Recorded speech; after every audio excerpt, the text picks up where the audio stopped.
Perbarui ilmu Islam kamu bersama Religion di tv1news.com dan TV1 Connect.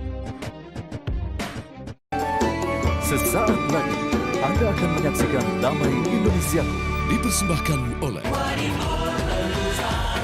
Wadimor, tentu sarung kita.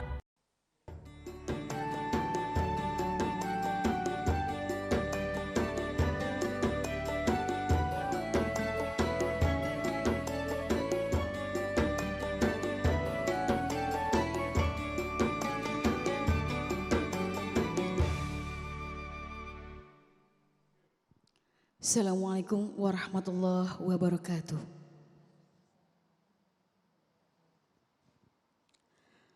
A'udzu billahi minasy syaithanir rajim. Bismillahirrahmanirrahim.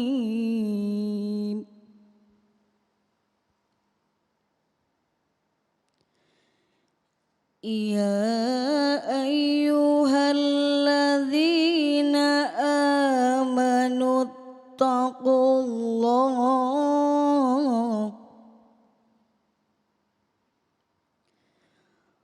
wal tanzur nafsum ma qaddamat lighad.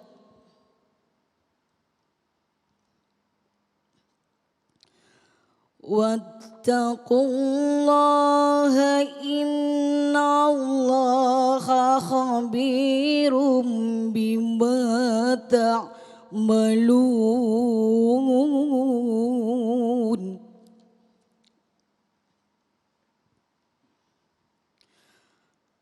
Wala takunu kalladzina nasullah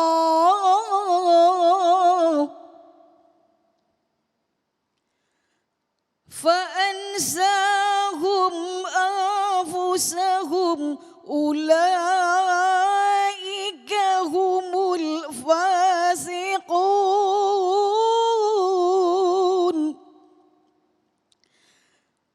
فأنساهم أنفسهم أولئك هم الفاسقون. Sadaqallahul azim. Assalamualaikum warahmatullahi wabarakatuh. Alhamdulillahirabbil alamin. Allahumma shalli ala sayyidina Muhammad wa ala ali sayyidina Muhammad. Segala puji bagi Allah yang kembali mempertemukan kita dalam majelis ilmu Damai Nusaku, dan alhamdulillah dalam kesempatan kali ini guru-guru yang kita cintai akan berbagi ilmu kepada kita berkaitan dengan merdeka dalam genggaman. Bersama kita Kiai Haji Sumarno Syafi'i, Babe Haikal yang telah hadir bersama kita, dan seperti biasa dalam kesempatan kali ini kita juga kedatangan yaitu Jemaah Pengajian At-Tabrani Cisauk Tangerang Selatan yang insya Allah nanti akan menjadi bagian dari kita untuk berdiskusi pada segmentasi 3, 4, dan 5 yang insya Allah akan semakin memperdalam tema kita tentang bagaimanakah sesungguhnya kita mengisi kemerdekaan. Dan seperti biasa bagi Anda pemirsa yang ada di rumah, kami persilakan Anda mengirimkan pertanyaan-pertanyaan melalui Instagram di @damai_tv1 dengan hashtag Merdeka. Inilah Damai Nusaku yang dipersembahkan oleh Sarung Wadimor, tentu sarung kita. Selamat mengikuti.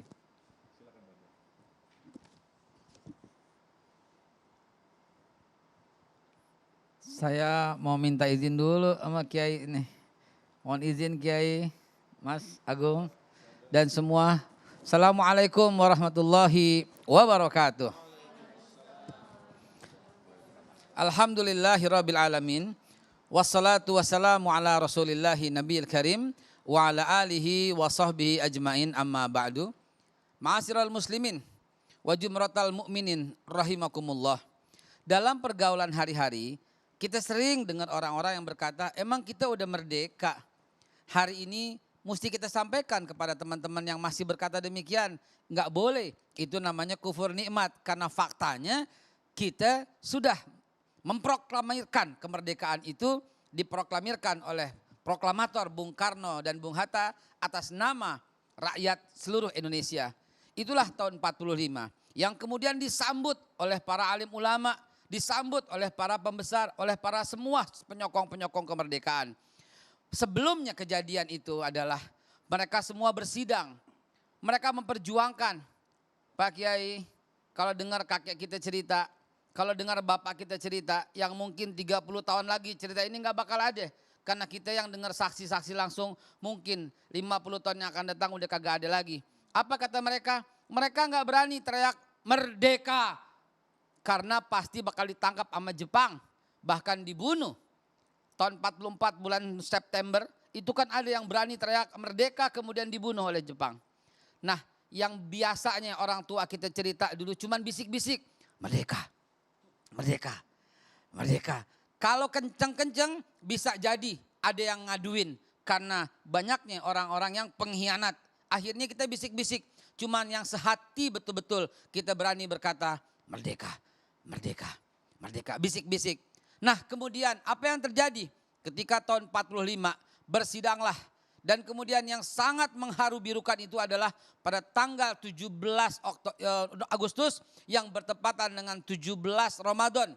Ketika di Pegangsaan Timur Presiden pertama Bung Karno dan Bung Hatta atas nama rakyat Indonesia membacakan teks proklamasi. Kemudian dilanjutkan oleh siapa? Kita tahu. Kemudian sepeda ontelnya Bung Karno sebagai saksi, beliau mendatangi rumah Habib Ali bin Abdurrahman Al-Habsyi Kuitang. Apa yang terjadi coba? Itu hari Jumat. Ini penting ini supaya kita bisa sampaikan yang belum ditulis secara resmi dan dibukukan dalam buku sejarah. Biar semuanya tahu peran ulama, peran semua para pelopor kemerdekaan, para guru-guru bangsa, para founding father, itu berkorbannya luar biasa. Pada tanggal 17 Agustus itulah, pas hari Jumat, Habib Ali bin Abdurrahman Al-Habsyi itu berkata, kita sekarang sudah punya warna bendera.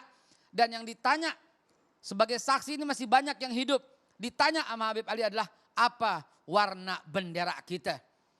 Nah, orang-orang berkata yang melaporkan warna benderanya merah sama putih. Di dalam khutbah Jumat beliau, masih hidup banyak orang yang menyaksikan keturunannya. Beliau meminta seluruh masyarakat kibarkan warna bendera merah sama putih. Disambut sama keluarga Habib Salim bin Jendan di Bidara Cina. Mereka semua mengibarkan, bahkan saking beraninya beliau keluar rumah pakai imamah warna merah, pakai baju warna putih. Padahal itu resikonya dibunuh oleh Jepang. Tapi mereka berani keluar, mengumandangkan kalimat takbir, mengumandangkan kalimat merdeka. Disambut lagi sama Habib Ahmad bin Muhammad Al-Haddad dari Al-Hawi. Begitu juga di Condet, sepanjang Condet beliau perintahkan semua rumah untuk mengibarkan warna bendera merah sama putih. Bayangkan inilah. Dan kemudian ada lagi disambut sama Guru Mansur di Jembatan 5. Di Jembatan 3. Itu luar biasa. Beliau begitu beraninya. Dia naik ke menara yang paling tinggi. Kemudian dikibarkan warna bendera merah sama putih. Itu ditembakin itu. Ditembakin sama Jepang sampai sekarang. Masih ada tanda-tanda peluru yang belum dan nggak diperbaiki. Itu luar biasa pengorbanannya. Dan resikonya apa yang terjadi? Besokannya pada tanggal 18 Agustus. Semua tuh yang saya sebutkan itu ditangkap sama Jepang. Dipopor sama senjata. Dan pulangnya nggak pulang itu berapa hari kemudian. Bukannya pada bengap semua. Sementara dalam sidang BPUPKI yang mulia anak daripada Hadratul Syekh Hasyim Asy'ari, Kiai Haji Ahmad Wahid Hasyim, itu berpidato dengan pidato yang luar biasa. Yang membuat kita bersatu. Diambil pidatonya dari buku Bung Karno, dari buku Buya Hamka ya, tentang Pancasila, itu beliau bercerita tentang pidatonya. Apa itu yang disampaikan? Indonesia saat ini, kata beliau, Kiai Haji Ahmad Wahid Hasyim, kurang lebih sama dengan Rasulullah SAW waktu ada di Madinah. Rasulullah SAW menyadari dan paham luar biasa. Di Madinah ada orang Islam, ada juga bukan orang Islam. Ada Yahudinya, ada Majusinya, ada Nasraninya. Tapi Rasulullah ikat semua dengan perjanjian Madinah. Dalam butir-butir perjanjian Madinah, pasal 1 sampai dengan pasal 47. Dimulai kita lihat pasal 1, Rasulullah menyamakan. Jadi nggak ada lagi kesukuan. Ada berapa suku pada waktu itu? Ada suku Aus, suku Hajrat, semuanya disatukan oleh Nabi. Dengan kata-kata semua manusia itu sama di depan Allah Subhanahu wa taala. Maka dalam genggaman ini sekarang mestinya kita samakan itu. Enggak ada lagi panggilan-panggilan Sunda, Jawa, tidak ada. Karena merdeka yang sebenarnya itulah nggak ada lagi perbedaan itu. Nggak ada lagi panggilan-panggilan Arab, Cina, India, nggak ada lagi semuanya. Semuanya itu sama. Ini pasal 1 Piagam Madinah, Declaration of Human Rights. Juga begitu juga bagi kehidupan berpolitik. Nggak ada lagi panggilan-panggilan kadrun, cebong, nggak ada lagi semua. Kalau itu masih kita lakukan, kita belum merdeka yang sepenuhnya. Ini yang penting kita pegang. Kemudian dalam pasal 2 sampai dengan pasal 9 dalam Piagam Madinah, Nabi menyatukan itu semua. Nggak ada lagi, yang penting persatuan Madinah.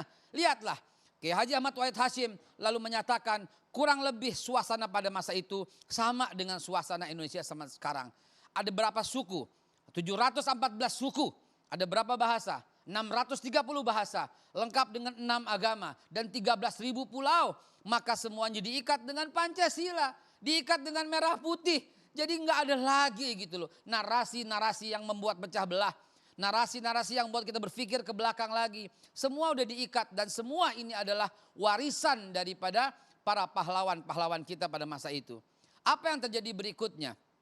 Dalam pasal-pasal berikutnya, pasal yang ke-28, 29, 30 dalam Piagam Madinah, Rasulullah menyampaikan bila ada serangan dari negara lain, maksudnya dari Persia, dari Quraisy, maka orang-orang di Madinah, baik Islam maupun bukan Islam, harus bersatu padu dalam menghalau serangan ini. Apa artinya? Ini ketahanan nasional. Ada dalam Islam. Wawasan kebangsaan ada dalam Islam. Ini diperintahkan oleh Rasulullah, di mana orang Islam dan yang bukan Islam bersatu padu menggenggam erat hubul waton minal iman. Untuk apa? Untuk menjaga kedaulatan. Sehingga kita cinta mati, kita cium itu bendera, kita hormati itu bendera, kita nyanyikan lagu Indonesia Raya. Ini adalah bagian dari warisan ulama. Jadi kalau sampai sekarang ini masih ada orang yang memasalahkan ini, saya cuma bisa bilang mainnya kurang jauh. Belajarnya kurang banyak. Sejarahnya belum dibongkar-bongkar lagi. Lihatlah pasal-pasal berikutnya. Mulai dari pasal yang ke-41, 42 dan seterusnya. Nabi Muhammad memerintahkan kalau ada orang yang bukan orang Madinah masuk ke Madinah harus ditanya, harus dicatat. Sementara orang-orang Madinah bebas keluar masuk. Artinya apa? Artinya waspadalah terhadap kemasukan orang asing. Ada visa. Visa itu diterapkan oleh Rasulullah. Bayangkan, Rasulullah terapkan visa. Tahun berapa itu? 630. Rasulullah udah terapkan itu visa. Artinya apa? Waspada terhadap ketahanan. Mengenai soal keadilan sosial, sampai Nabi menyatakan sesuatu yang menggigitkan bulu duduk kita. Apa itu? Tidak beriman, kata Nabi. Orang yang kenyang sementara tetangganya lapar. Tetangga. Jadi nggak ada lagi yang kita lihat kalau urusan ini agama, sosial, nggak usah dilihat. Sementara kalau tetangga lapar, maka kita yang kenyang disebut nggak beriman. Apakah disebutkan tetangga agamanya oleh Nabi? Tidak. Apakah disebutkan sukunya? Tidak. Artinya tetangga kita mau agamanya Islam, Kristen, Hindu, Buddha, Protestan, Konghucu, mau sukunya apapun, itu wajib kita kasih makan agar terjadi apa? Keadilan sosial bagi seluruh rakyat Indonesia. Rupanya ini pantas untuk kita lombakan. Lomba kesesuaian sila-sila Pancasila dengan aplikasi penerapan Piagam Madinah. Ini lomba yang mesti kita lakukan. Luar biasa Babe. Terima kasih Babe, silakan kembali ke tempat. Alhamdulillah. Dan itulah tadi pemirsa yang dirahmati Allah, sekilas sejarah yang telah memberikan gambaran kepada kita betapa tiap generasi memiliki peran yang luar biasa. Dan satu lagi, tongkat estafet itu ada dalam genggaman kita. Lantas pertanyaannya, bagaimanakah kita mampu melanjutkan tongkat estafet dengan memeliharanya? Kiai Haji Ismail Syafi'i akan menjelaskan selepas pesan-pesan berikut ini. Damai Nusaku yang dipersembahkan oleh Sarung Wadimor, tentu sarung kita. Terima kasih pemirsa, Anda masih bersama kami Damai Nusaku yang mengangkat tema tentang bagaimanakah kita mampu untuk merawat kemerdekaan karena kemerdekaan telah ada dalam genggaman. Penjelasannya akan disampaikan oleh guru kita Kiai Haji Ismail Syafi'i. Silakan Kiai. Assalamualaikum warahmatullahi wabarakatuh. Alhamdulillahil wahidil qahar, al-azizil ghaffar, summa salatu wassalamu ala nabiyil mukhtar, wa ala alihi wa sahbihi wa ansarihi wa junudi wa man tabi'ahu huda ila sabilil akhyar amma ba'd. Para pemirsa Damai Indonesiaku, di mana Anda berada, para jamaah Majlis Pengajian At-Tabrani, Ustadz Haikal, Mas Agung, serta para pemirsa yang budiman dimanapun kita sama-sama dimuliakan Allah Subhanahu wa Ta'ala. Alhamdulillah tadi kita sudah dengarkan paparan tentang bagaimana mengawali kemerdekaan. Dengan segala macam perjuangan bangsa kita ini merdeka bukan ditebus lagi dengan air mata, tapi darah dan pengorbanan yang harus kita lakukan. Namun kita setelah berjalan 76 tahun kemerdekaan, yang insya Allah besok hari Selasa merupakan hari ulang tahun Bank Negeri kita, bangsa kita, negara kita, kita pun harus sadar bahwa genggam estafet kemerdekaan yang diberikan oleh para pejuang ini jauh lebih berat daripada kita berjuang pada waktu masa dulu. Dulu sekedar berbisik-bisik penjara. Tapi barangkali nanti ke depan berpikir pun bisa dipenjara. Kenapa demikian? Karena terus terang saudara-saudara hadirin rahimakumullah, ketika kita pada waktu merdeka, merdeka bukan berarti bebas dengan segala-galanya. Merdeka itu adalah dengan kita membuat satu aturan. Tapi ketika aturan itu kita langgar, saya terkesan ingat dengan satu pesannya junjungan alam baginda Rasul Kanjeng Nabi kita Muhammad sallallahu alaihi wasallam, mana qad qaumul ahda ila sulitu alaihim aduhum.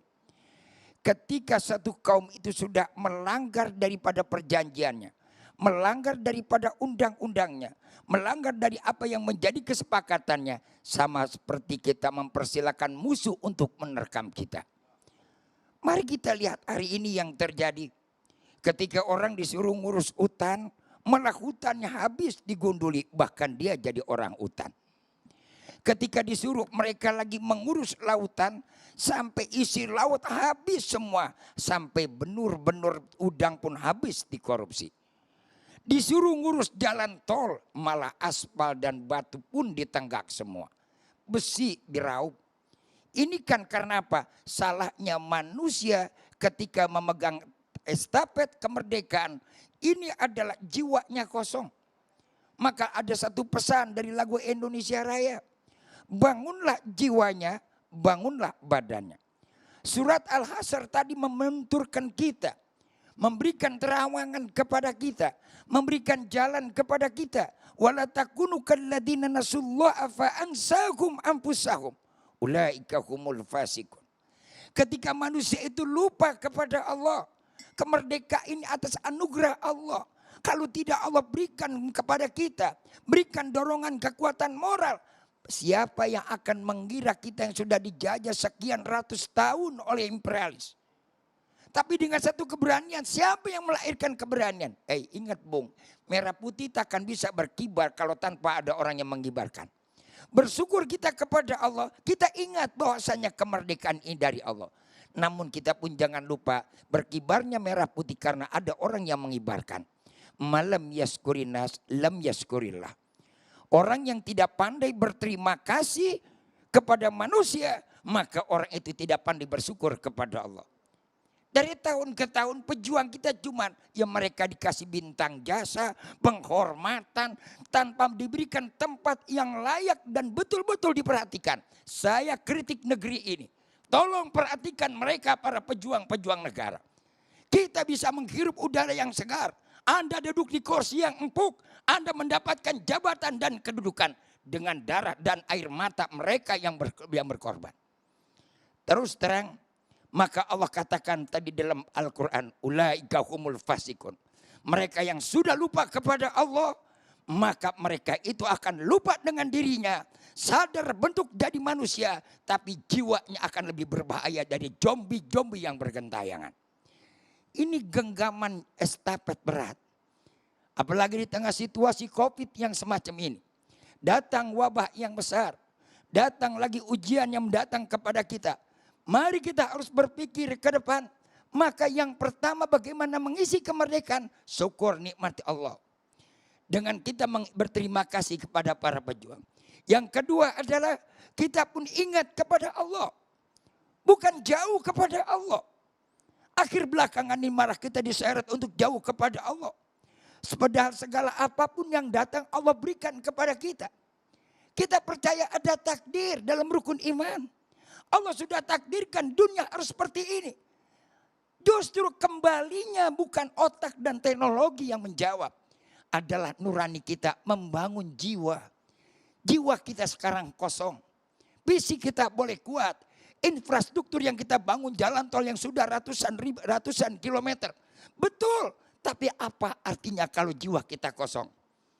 Jangan kita membangun rumah, tapi di dalam rumah itu kita bangun api yang menyala. Jangan kita membangun gedung, tapi di dalam gedung itu kita taruh bom untuk menghancurkan orang yang ada di dalam bom. Saudara-saudara, para pemirsa Damai Indonesiaku di mana Anda berada. Wajar saya bersemangat, wajar kita berbicara berapi-api. Karena kemerdekaan tidak akan dilahirkan kalau tanpa dengan semangat. Semangat membangun negeri ini pun dengan perjuangan. Tidak bisa kita yang namanya tinggal bertampu tangan. Tidak bisa kita namanya bersantai-santai. Tidak bisa kita yang namanya duduk dengan tenang. Ijhad wala taksal. Ingat berjuang dan jangan kita diam. Yang kita hadapi ke depan jauh lebih berat. Maka yang ketiga adalah mengisi genggaman kemerdekaan estafet ini adalah wattafakkur, disuruh kita berpikir. Artinya dalam Al-Quran banyak dalam ayat. La'allakum tatafakkarun. Lihat ketika Allah ciptakan langit dan bumi. Ujung dari apa yang Allah menciptakan itu. Allah ajak manusia untuk berpikir. Karena perang ke depan adalah bukan perang dengan senjata. Tapi perang dengan pengetahuan. Perang dengan otak. Sekarang sudah berapa banyak yang di brainwash otak kita semua. Yang hingga akhirnya benderanya berkibar merah putih. Tapi manusia jiwanya tadi tidak lagi merah putih. Bentuknya Indonesia, tapi dalamnya sudah bukan lagi Indonesia. Ini yang harus kita pertanyakan. Maka terus terang, saudara-saudara rahimakumullah, umat Islam punya jasa, tapi umat Islam tidak pernah mengambil alih segala-galanya. Kita sadar, kebinekaan ini sudah diajarkan oleh junjungan alam baginda Rasul, Kanjeng Nabi kita Muhammad Sallallahu Alaihi Wasallam. Karena itulah kita kembalikan kepada Allah. 3 hal kita pegang. Yang pertama adalah kita bersyukur. Yang kedua adalah kita tazakur. Yang ketiga mari kita tafakur. Berpikir, bergerak, berjalan bukan untuk diam tapi untuk maju ke depan. Mudah-mudahan insya Allah kemerdekaan ini bisa kita warnai dengan yang positif dan dengan jalan yang lebih baik. Baik, terima kasih Kiai. Silakan kembali ke tempat duduk. Dan itulah tadi pemirsa yang dirahmati Allah. Insya Allah nanti dalam segmentasi berikutnya kita akan dalami lagi tema tentang kemerdekaan dalam genggaman. Dan sekali lagi, jangan lupa bagi Anda yang di rumah, kami persilakan Anda mengirimkan pertanyaan-pertanyaan Anda melalui Instagram di @dame_tv1 dengan hashtag Merdeka. Kami akan kembali selepas pesan-pesan berikut ini. Terima kasih pemirsa Anda masih bersama kami dan Mensaku dalam tema yang sangat menarik sekali, bagaimanakah kita mampu mengisi dan memelihara estafet kemerdekaan yang ada dalam genggaman kita. Insya Allah ada 3 segmen yang telah kami siapkan ini akan semakin mendalami atau memperdalam tema kita. Dan pertanyaan pertama akan disampaikan oleh Mbak Ica yang akan dijawab terlebih dahulu oleh Babe Haikal Hasan. Silakan Mbak Ica. Assalamualaikum warahmatullahi wabarakatuh.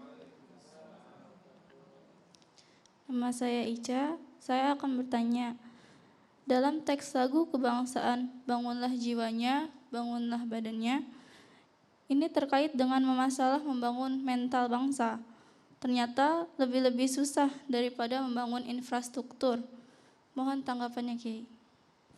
Baik, silakan Mbak Bede. Jadi pada intinya membangun mental itu lebih susah. Infrastruktur tinggal menumpuk tembok dan lain sebagainya. Tetapi mental ini membutuhkan waktu yang sangat panjang sekali. Mbak Be, silakan tanggapannya Mbak Be. Nah, Mbak Ica, mental dibangun, kalau saya istilahkan automatically terbangun dari kebiasaan. Dan kebiasaan itu berasal dari apa yang selalu kamu ucapkan. Dan yang kamu ucapkan itu sebelumnya dibuat oleh pikiranmu. Dan pikiranmu itu adalah hasil dari rekayasa hatimu. Itulah urutannya. Karena itu Nabi Muhammad yang bilang, inna fil jasadi mudghah. Iza saluhal, saluhal jasadu kulluh. Wa iza fasadat, fasada jasadu kulluh. Ala wahya qalbu. Dalam tubuh manusia ada segumpal daging. Daging ini baik seluruh tubuhnya. akhirnya baik seluruh nasibnya, baik mentalnya, baik jiwanya, baik badannya, dan baik untuk lingkungan. Ala wahya qalbu, kata Nabi, itulah hati. Jadi untuk membangun itu semua itu sebenarnya automatically luar biasa. Wage Rudolf Supratman mengutapkan, bangunlah jiwanya, bangunlah badannya. Yaitu jiwa. Jiwa dibangun seperti tadi, hati kita. Awalnya itu hati kita. Maka hati akan menerjemahkan melalui pikiran. Karena pikiran hasil dari perintah hati. Kemudian dari pikiran, apa yang kau pikirkan jadi yang kau katakan. Apapun yang kau katakan itu jadi tindakan. Tindakanmu yang berulang-ulang jadi kebiasaan. Dan kebiasaan inilah yang membentuk nasibmu. Kalau itu semua saya hilangkan, artinya apa? Hatimu akan menuntun nasibmu. Jiwamu akan menuntun badanmu. Dan badanmu akan menentukan masa depanmu. Begitu, Ika. Nah, Kiai, kalau kita kembangkan, artinya ketika kita membangun jiwa, kita dihadapkan pada berbagai macam perbedaan. Perbedaan-perbedaan ini adalah jiwa yang terbangun dari culture masing-masing. Kalau kita mengambil model daripada Piagam Madinah, pada saat itu ada Nasrani, Yahudi, Majusi, dan sebagainya. Lantas bagaimanakah Rasul mencontohkan untuk bisa membangun jiwa secara generally, kebersamaan, Kiai? Bismillahirrahmanirrahim. Menarik apa tadi yang dikatakan oleh Babe Haikal, bahwa automatically ketika hati itu sudah terisi, maka dengan sendirinya akan menjadi baik semua. Cuma dalam pandangannya itu masih pandangan secara global utuhnya. Bagaimana cara mengisinya? Allah nyatakan dalam Al-Quran, ala bidzikrillahi tatma'innul qulub. Jawabannya adalah hati ini akan bisa stabil ketika yang namanya hati manusia itu ingat dengan Allah Subhanahu wa taala. Hatinya yang zikir, bukan sekedar bibirnya yang berucap. Bukan sekedar pikiran yang bergerak, tapi hatinya yang ingat. Sebab apa? Alladzi waswisu fi sudurinas minal jinnati wan nas. Oleh karena itu pembangunan ini estafet kemerdekaan yang Allah, yang Founding Father berikan kepada kita. Pembangunan mentalitas bangsa kita ini, saya katakan gagal. Boleh dong ngomong gagal? Saya berhak warga negara Indonesia menyampaikan demikian. Kenapa gagalnya? Kalau nggak gagal nggak banyak koruptor. 76 tahun. Penjara bukan tambah kurang, tambah penuh. Di Belanda malah orang bingung bagaimana mau ngisiin penjara. Di sini malah bingung menempatin penjara. Malah orang lebih bangga jadi penjahat ketimbang jadi orang benar. Contoh, coba kalau mereka koruptor-koruptor udah ditangkap dada-dada di layar TV. Wow, bangga banget ya. Inilah sebagai makanya kita doakan, ya muqallibal qulub sabit qalbi ala dinil Islam. Supaya hati kita ini tetap dalam agama Allah. Supaya hati kita ini ingat dengan Allah, kita minta kepada Allah, ya Allah, tetapkan hati saya supaya kita bisa membangun jiwa. Kenapa kalau nggak dibangun jiwa kita dulu para ulama? Ya Allah, puluhan tahun, ratusan tahun ini membangun, mereka bisa berjuang untuk mendapatkan merdeka dengan kekuatan hati. Itu para pejuang nggak kepengen jadi camat, nggak kepengen jadi lurah, nggak kepengen jadi bupati, nggak kepengen jadi komisaris, nggak ada.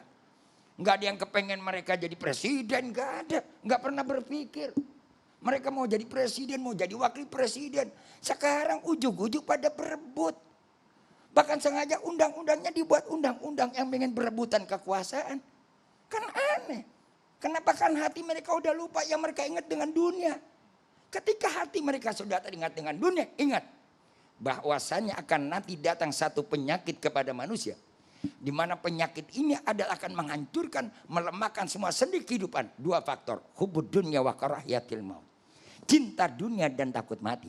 Ketika manusia sudah dirasuki jiwa mereka dengan kapitalisme. Mereka dirasuki dengan jiwa materi yang tinggi. Mereka dirasuki dengan yang namanya kehidupan dunia, ekonomi, hitung-hitungan yang besar. Ingat kata Allah. Siap-siap ini akan hancur. Siap-siap ini akan terjadi bencana yang besar. Siap-siap ini dunia akan jadi berantakan. Akhirnya apa? Idausidal amr ila ghairi ahli fantadiri sa'ah. Orang tidak lagi melihat, memilih kepada siapa mereka berikan genggaman kepercayaan. Sebagai pemegang tambuk daripada estafet kemerdekaan. Yang penting mereka yang punya uang. Masya Ada Allah. uang dia menang, nggak ada uang dia akan ditendang. Nah, kembali ke Babe, artinya ketika kita seperti yang Kiai katakan tadi, mohon maaf, jadi kita gagal dalam membangun jiwa mentalitas. Lantas bagaimanakah kita melihat kondisi seperti ini, dimulai dari mana? Sementara kita ini kalau dikatakan minus daripada uswah, yang hasanah, begitu. Baik, sebenarnya ada upaya menuju ke sana. Bukankah revolusi mental diupayakan untuk ke sana? Masalahnya adalah nggak ada contohnya.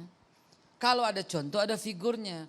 Karena itulah akhirnya kita mengatakan revolusi mental ini kita perlu contoh.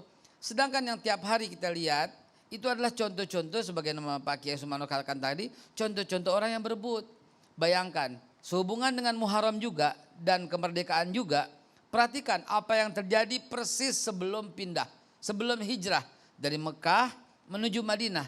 Ucapan apa yang Nabi sampaikan? Atau peristiwa apa yang terjadi? Peristiwanya adalah Isra dan Mi'raj, baru hijrah. Artinya apa? Dikasih sebuah peristiwa ujian. Yang kurang yakin minggir, nggak usah ikut berjuang. Begitu kurang lebih. Karena hijrah itu betul-betul harus yakin dengan Rasulullah, baru ikut berjuang. Dan sebelum berjuang, hadis yang sangat populer, yang sangat terkenal, persis sebelum hijrah Nabi katakan apa? Innamal a'malu binniyah wa innamal likulli imri'in ma nawa. Dan panjang itu. Man kana hijratul nisa dapatnya nisa, yang hijratul lil mal dapat mal. Jadi Nabi bilang apaan? Sebelum hijrah, hati-hati kata Nabi. Semua perbuatan kita tergantung niat dan setiap orang hanya sampai kepada yang diniatkan. Siapa yang niatnya buat perempuan, dia dapat perempuan, enggak dapat apa-apa. Siapa yang niatnya buat harta, dia dapat harta, enggak dapat apa-apa. Siapa yang niatnya buat jabatan, dapat jabatan, enggak dapat apa-apa. Maka itu Nabi katakan tegas lagi, kita mau hijrah dari Mekah ke Madinah, semua tergantung daripada niat. Luruskan niat kita. Begitu. Begitu Baik. juga apa yang Pak Kiai katakan. Ya. Luruskan niat kita untuk apa? Keadilan sosial bagi seluruh rakyat Indonesia. Insya Allah kita akan lanjutkan lagi untuk menjawab pertanyaan berikutnya. Tetaplah bersama kami Damai Nusaku yang dipersembahkan oleh Sarung Wadimor, tentu sarung kita.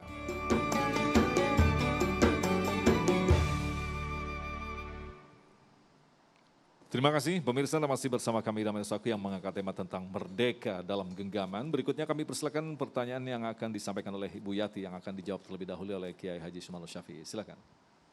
Bismillahirrahmanirrahim. Assalamualaikum warahmatullahi wabarakatuh. Saya Ibu Yati dari Tangerang Selatan. Mohon penjelasannya Pak Kiai.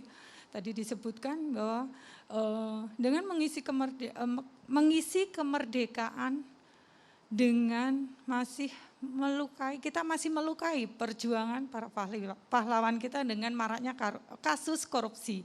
Mohon penjelasannya. Terima kasih. Assalamualaikum warahmatullahi wabarakatuh. Waalaikumsalam warahmatullahi wabarakatuh. Silakan. Terima kasih Ibu Yati yang bertanya. Karena sesungguhnya memegang amanat kemerdekaan itu jauh lebih berat daripada yang namanya kita berjuang dulu pada waktu merebut kemerdekaan.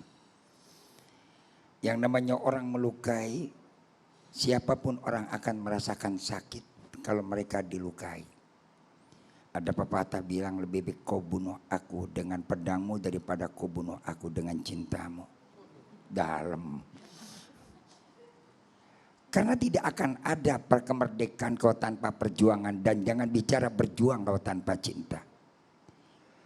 Mereka yang berkata cinta negeri hari ini tapi mereka yang berkorupsi mereka adalah pengkhianat bangsa dan negeri ini. Mereka kibarkan merah putih tapi mereka pula merongrong bangsa dan negeri ini. Uang rakyat mereka terkam. Duit negara mereka kuras. Duit pajak mereka rampas. Lalu apa yang kita rasakan ketika terjadi seperti ini? Solusinya cuma gampang. Pertama adalah serahkan kepada Allah. Setiap orang yang zalim nanti Allah akan memberikan balasan. Maka kemerdekaan ini disuruh dalam mengisi kemerdekaan ada satu doa. Doa ini yang sering kita baca. Rabbana ighfir lana dzunubana wa li ikhwanina alladziina sabaquna bil iman. Ingat ada kalimat sabaquna bil iman. Apa sabaquna bil iman? Mereka yang lebih dulu seiman dengan kita. Dalam doa saja kita enggak boleh melupakan orang yang lebih dahulu. Seperti kita dalam hidup bersama antara anak dan ibu. Seorang hebatnya seorang anak tidak akan bisa menjadi orang hebat kalau tanpa ada seorang ayah dan ibunya. Hebatnya pemimpin negeri hari ini kalau tanpa pada pejuang kau tidak ada apa-apa. Siapapun yang menjabat hari ini kau belum ada apa-apa dan bukan apa-apa. Kalau tanpa ada mereka dulu yang berjuang. Jangan kau busungkan dadamu siapa kamu. Kau boleh berada di istana gedung putih dengan segala pengawalan fasilitas. Tapi tidak akan kau bisa berdiri dan tinggal di situ kalau tanpa ada orang yang berjuang. Lalu kita tidak akan bisa menikmati. Maka tadi saya katakan dalam satu hadis baginda Rasul Nabi kita Muhammad Sallallahu Alaihi Wasallam. Tanda orang yang bersyukur kepada Allah adalah orang yang mau berterima kasih. Artinya bangsa dan negeri ini akan berkah Allah kasih. Seperti juga seorang anak dia akan hidup akan berkah kalau dia birrul walidain. Bangsa dan negeri ini akan berkah kalau dia mau menghargai pahlawan. Menghargai pahlawan bukan dengan yang namanya pada waktu 17 Agustus hari pahlawan tabur bunga. Itu simbolis. Tapi hargai langkah dia. Hargai perjuangan dia. Amanat dia kita pegang. Jangan begitu mereka udah merdeka. Gadai sono gadai sini. Jual sono jual sini. Jadi rebutan. Masya Allah tadi kan saya bilang. Ini karena apa? Hati mereka udah cinta dunia. Begitu udah cinta dunia. Umat Islam tuh banyak. Tapi kalau ketika udah dua penyakit ini datang kepada kita. Apa yang terjadi? Nabi udah bilang. Nasib kamu nanti bagaikan buih sabun di tengah-tengah lautan. Rakyat Indonesia banyak. Dalam negara Indonesia tuh kaya raya. Tapi begitu kita ngelihat rakyatnya berebut bansos. Masih ada orang yang tidak makan. Masih ada orang yang kesulitan. Saya cuma mengingatkan. Kulukum ra'in wa kulukum mas'ul an ra'yati. Ingat kau para pemimpin. Kau duduk jadi pemimpin di dunia. Kau akan bertanggung jawab nanti di akhirat. Apabila ada rakyatmu. Orang yang kau pimpin mereka tidak makan. Mereka lagi tidak kelaparan. Mereka lagi kekurangan. Dia akan menuntut kamu nanti. Lebih baik dituntut di dunia. Ketimbang kita dituntut di akhirat. Ya Allah ngeri Mas Agung. Ngeri Bapak Haikal. Ya Allah kalau kita dituntut di akhirat yang nolongin kita siapa? Yang gak ada pengacaranya bro. Hah? Memanggil pengacara dari mana ente? Masya Allah. Semuanya nuntut. Maka Nabi bilang nanti ada orang yang paling miskin. Ada orang yang paling pailit. Yang dibilang muflis. Dorobah ada wa akala malah ada. Dia ambil sono, dia ambil sini. Dia sakiti sono, dia sakiti sini. Diinjek sono, diinjek sini. Hanya untuk demi kepentingan sesaat. La haula wa la quwata illa billah na'udzubillah min zalik. Ini nyadarin kita. Oleh karena itu tadi penting. Ini semuanya berkaitan. Kembali kita di 76 tahun ini kita membangun jiwa kita. Dengan bagaimana caranya? Kita dekatkan diri kepada Allah. Apalagi di situasi pandemi seperti ini. Gak ada obatnya kecuali manusia mau dekat kepada Allah. Yang berikan itu Allah. Yang ngangkat Allah. Inna lillahi wa inna ilaihi. Kembalikan semua kepada Allah. Oleh karena itu bagaimana apakah mereka nanti akan berdosa? Dosa besar. Yang mengkhianati perjuangan daripada para founding father kita. Melukai hati mereka. Mereka korupsi. Bagaimana caranya? Apa cukup dengan hukum? Hukum boleh kita tegakkan. Tapi ingat jangan membuat hukum untuk mempertahankan kekuasaan. Baik Kiai, kita akan ke Babe. Artinya ketika kita berusaha untuk memberikan atau menawarkan perubahan. Selalu diawali dengan nasihat-nasihat. Bukankah di negeri ini sudah begitu banyak nasihat-nasihat yang diberikan kepada para koruptor atau lain sebagainya, kejahatan-kejahatan. Tapi ternyata pada kenyataannya masuk telinga kiri, keluar telinga kanan. Ya sudahlah, itu akan berulang-ulang begitu. Bagaimanakah kita harus melakukan satu gerakan yang benar-benar akan merombak semua itu? Babe. Baik, izinkan saya menyambung apa yang Kiai Sumarno sampaikan tentang hukum tadi. Dan menyambung pula dengan sambungan ya dari Mas Agung sampaikan. Menciderai, ya jelas menciderai. Dari sisi apa? Melukai dan menciderainya. Dari ketidakadilan, karena yang namanya merdeka bukan sekedar teriak merdeka. Ada kemerdekaan hukum, di mana hukum mesti diperlakukan sama.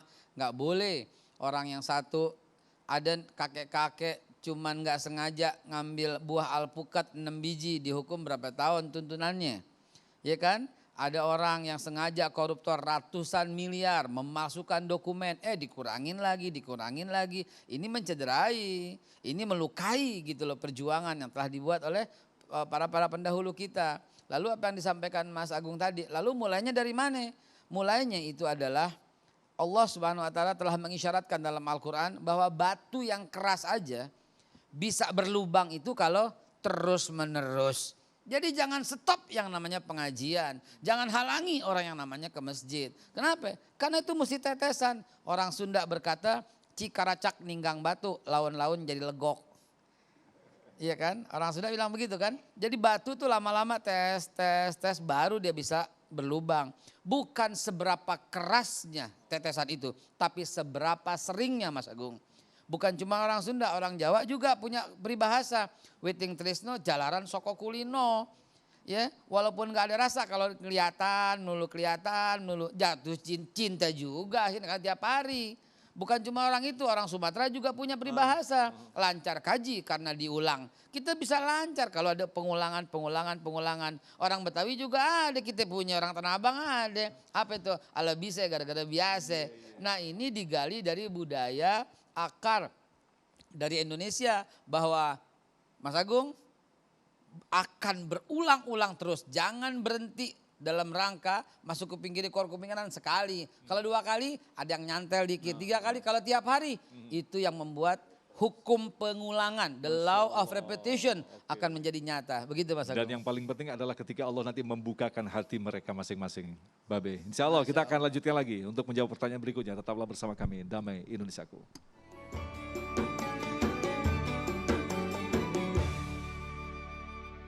Baik, terima kasih pemirsa, Anda masih bersama kami Damai Indonesiaku dan masih tersisa satu lagi segmentasi yang insya Allah akan mendalami tema kita berkaitan dengan merdeka dalam genggaman. Pertanyaan berikut akan disampaikan oleh Ibu Kesi yang akan diawali oleh Babe Haikal. Silakan. Assalamualaikum warahmatullahi wabarakatuh.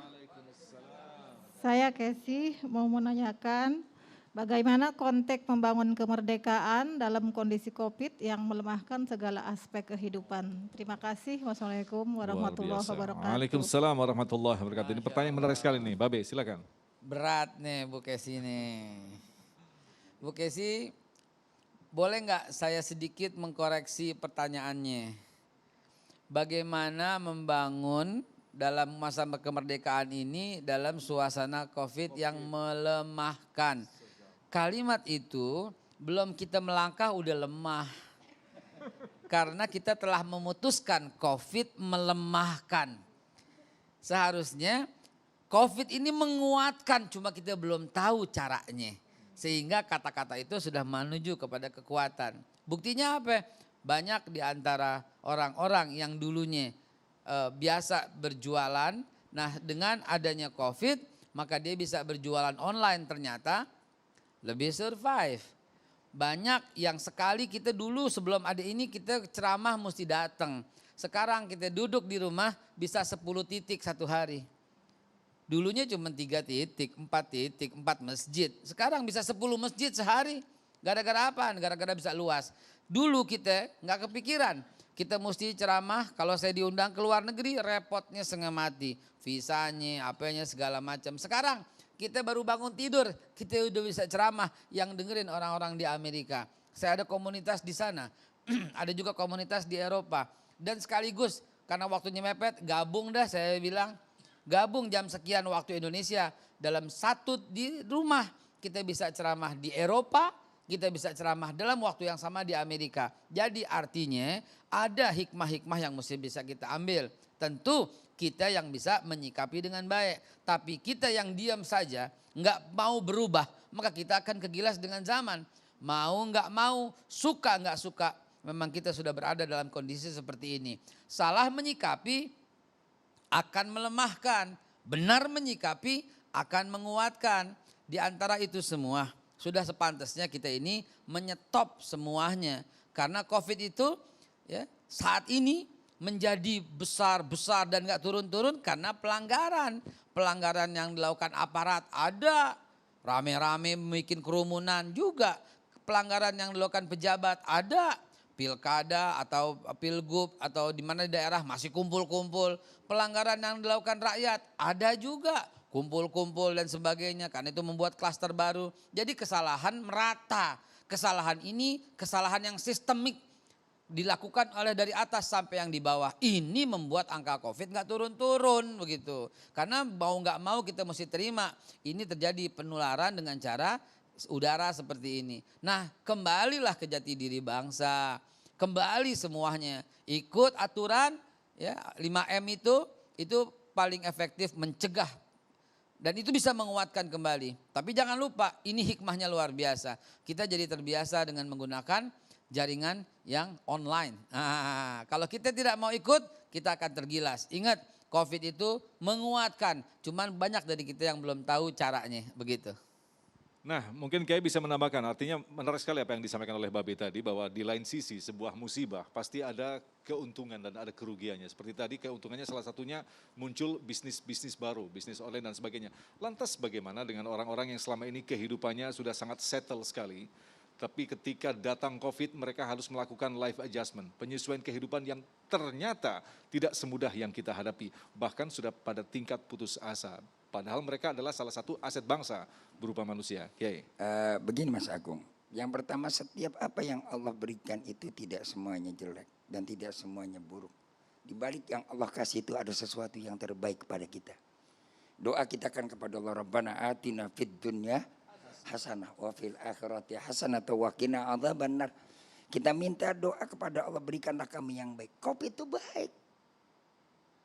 Yang ngasih COVID juga Allah, yang bikin ciptain virus juga Allah. Kalau enggak Allah tentukan idza aradallahu syai'a yaqul lahu kun fayakun. Jadi maka jadilah itu si virus datang kepada kita, kita terima. Berbaik sangka dulu kepada Allah. Satu, berbaik sangka dulu kepada Allah. Mana berbaik sangka dulu kepada Allah? Tadi dikatakan, orang mau beradaptasi di tengah-tengah situasi yang semacam ini, itu enggak mudah kalau mereka enggak mau berbaik sangka dulu kepada Allah. Mana berbaik sangka kepada Allah? Wa ma min dabatin fil ardi illa 'alallahi rizquha. Tidak ada makhluk yang melata di bumi ini yang tidak Allah kasih rezeki. Walaupun ada COVID, mereka tetap bisa makan. Pak, pendapatan saya berkurang. Bukan masalah kurangnya, makannya dulu dong. Walaupun berkurang dia makan enggak? Makan. Ini kan masalahnya, ada yang dia makan, ada yang mau dia makan. Nah ini nih, ada yang dia makan, ada yang dia mau makan. Nah kalau ketika yang namanya dia mau makan, yang Allah kasih sekarang kita udah terbaik. Makan kita terima, kita syukuri kepada Allah. Tadi ada perubahan adaptasi. Nah baru yang ketiga, bagaimana caranya kita menerima ini? Ya tadi lapang dada dulu. Ya, kita lapang qanaah. Wa man dzaqalba fa anta wa maliki dunya sawa. Kalau orang hatinya lapang dada menerima dengan apa yang Allah berikan, fa anta wa malikid dunya sawa. Engkau, kata Imam Syafi'i, dengan orang yang memiliki dunia itu sama.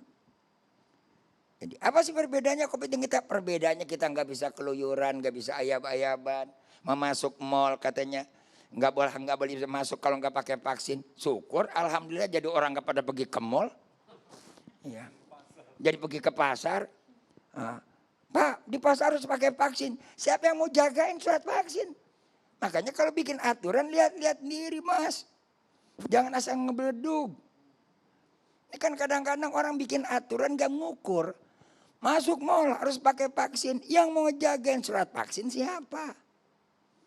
Sekarang orang gak pergi ke mall, pergi ke pasar. Apa bedanya mall sama pasar? Mall bahasa Inggris. Pasar ya juga bahasa Indonesia. Ya tempat belanja juga. Nah, apa bedanya? Di warung juga belanja. Yang penting sekarang adalah kesadaran kita berdisiplin, jaga imun. Jaga imun bagaimana? Perut kenyang, pikiran tenang. Murahkan harga sembako, jangan dikasih pajak. Yang punya utang karena 80% rakyat Indonesia bermain dengan dunia perbankan, ibu-ibu aja spray kredit. Iya kan? Orang jilbab kredit. Ya, punya mobil kredit, punya motor kredit, TV kredit. Nah, bagaimana cara pikiran kita tenang?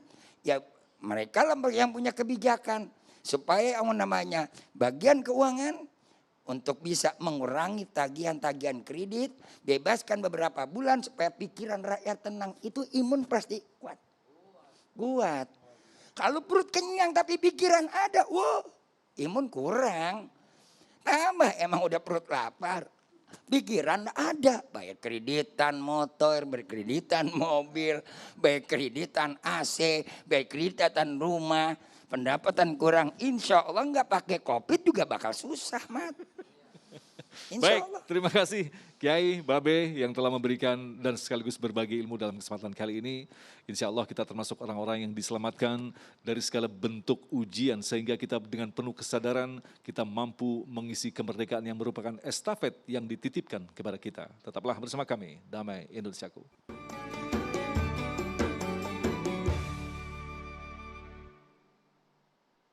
Demikian pemirsa Damai Indonesiaku untuk hari ini, dan bagi Anda yang ingin menyaksikan kembali tayangan ini, Anda bisa menyaksikannya melalui YouTube di channel Religiwan. Agung Isul Haq dan kerabat kerja Damai Indonesiaku serta pendukung acara ini Sarung Wadimor, tentu Sarung kita mengucapkan terima kasih atas perhatian Anda.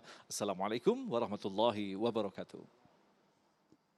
Allahumma salli wa sallim ala sayyidina Muhammad wa ala alihi wa sahbihi wa sallim tasliman katsira. Alhamdulillah rabbil alamin wassalatu wassalamu ala al-mabusi rahmatan lil alamin.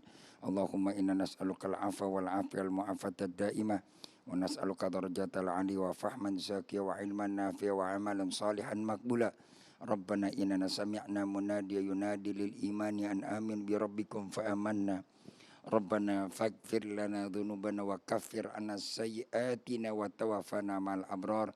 Rabbana taqabbal minna innaka antas sami'un alim fatub 'alaina innaka antat tawwabur rahim. Rabbana atina fid dunya hasanah wa fil akhirati hasanah wa qina adzaban nar. Wa sallallahu ala sayyidina Muhammadin khairil ajmain. Subhana rabbika rabbil izzati amma yasifun. Salamun alal mursalin walhamdulillahi rabbil alamin. Assalamualaikum warahmatullahi wabarakatuh.